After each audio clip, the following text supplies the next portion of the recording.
Time now for another edition of the CanAlta Hotel's AJHL Coaches Show, and I'm pleased to be joined by Brooks Bandits General Manager and Head Coach Ryan Papaioannou. Ryan, thanks a lot for joining me here on the AJHL Coaches Show. First off, a new year for you guys, and a bit of an interesting record for you at 5-4 as we tape this here tonight in Sherwood Park. What's your assessment of kind of the first sixth of the season? Yeah, it's been up and down. I think we've got a team that doesn't have any identity yet, good or bad. We just don't have that.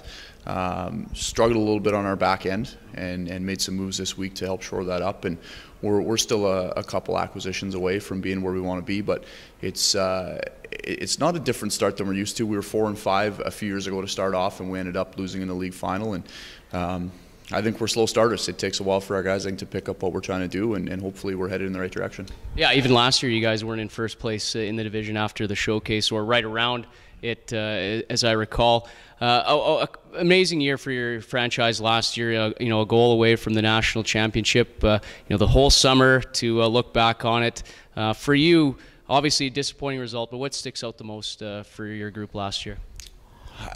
I don't think we as coaches ever believed we were as good as we were until we looked back on it and watched some highlights and saw some of the things that our guys were able to do. And obviously special with 2 NHL draft picks. I think having Cale and Parker with us last year, it was pretty nice to see it all come to fruition for both of them and for the whole group. I mean, to be that close to a national championship and feel like you were good enough to win it and come away short, it's a tough pill to swallow, and that's 2 years in a row for those guys. So. Feel for them, but I think it still makes them all better players. They've got aspirations to do better things. And for you, do you just kind of turn the page on last year when this season started, that sort of thing?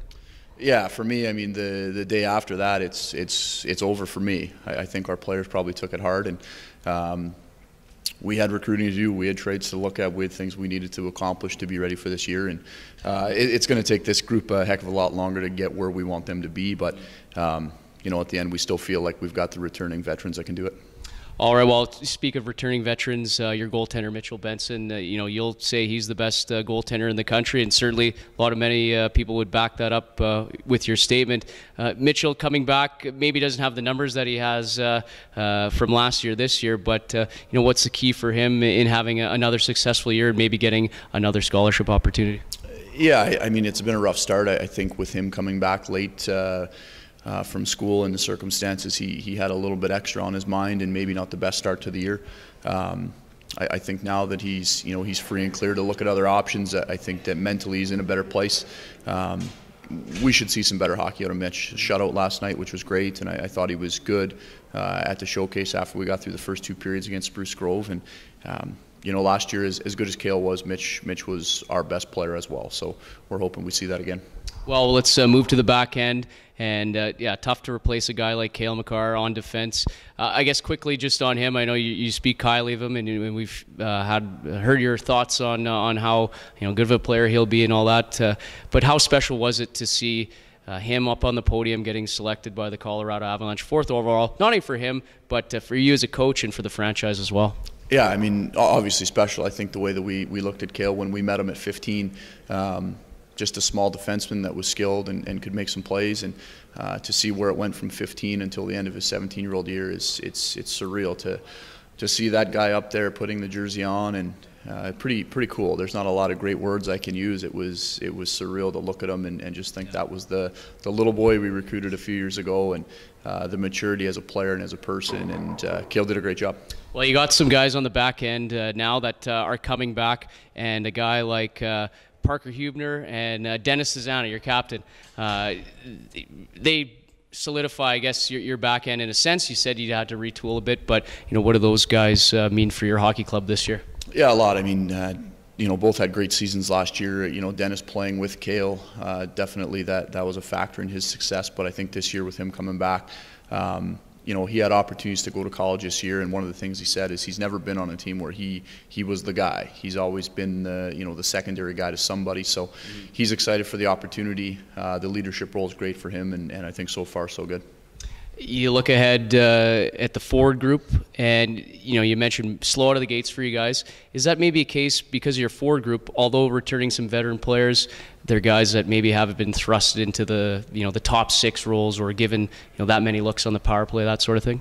Yeah, I mean, I think we're asking a lot of some guys. We maybe hoped during the summer that some guys would turn out to be certain players. We thought maybe we would get them a lot, or a Lodemeyer, or a guy would come back in year 2 and really take off. And they still have time to take off. We've only played 8 games, but I think we're asking for a lot from certain guys to fill roles of people who were here last year. And that's the one message for our guys, is that we don't need to fill roles from last year. This is a completely different team, and it may be more of a committee-type group, and that's something we're still trying to figure out. Well, looking ahead, obviously every team and every coach wants to finish the best that they can.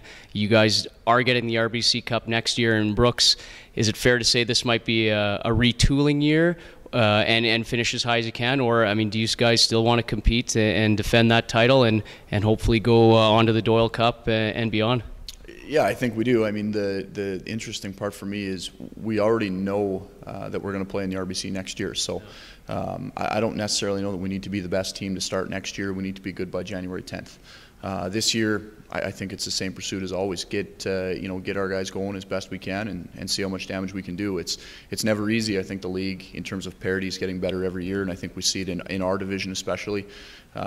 Every night, you're in a tough game and you can lose. And we've shown that early that teams that you may have taken for granted in the past in terms of the way the players think about it, we've taken some losses. So good lessons for our players, and I think for us, we're still in that pursuit. All right, last one for you, Ryan. You mentioned the parity in the South Division specifically and throughout the league. That has to do a lot with recruiting. You guys are really big into that, as far as East and into the States, bringing guys in. For you, how does it exactly work? Is it calls to the connections that do you see some video, then invite a guy to camp, or just how do things come about for you guys bringing in players from all over North America? Yeah, it's a little bit of everything. I think our relationships with schools have developed over the years, where we're getting calls from schools and players placed in our program. I think for us, it's reaching out to schools and the different players they have committed.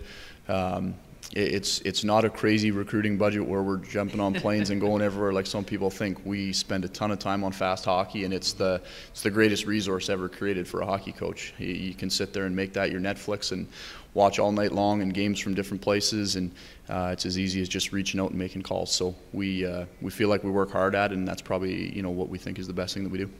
Well, I'm sure the guys in Hockey TV in Boston will like that statement. Ryan, thanks a lot for joining me here on the CanAlta Hotels AJHL Coaches Show. It seems that you guys are maybe the machine that is just revving up with your record right now, but you guys are the defending league champions, and good luck throughout the rest of the year. Right on. Thank you. All right, stay tuned as well throughout the year for more CanAlta Hotels AJHL Coaches Show.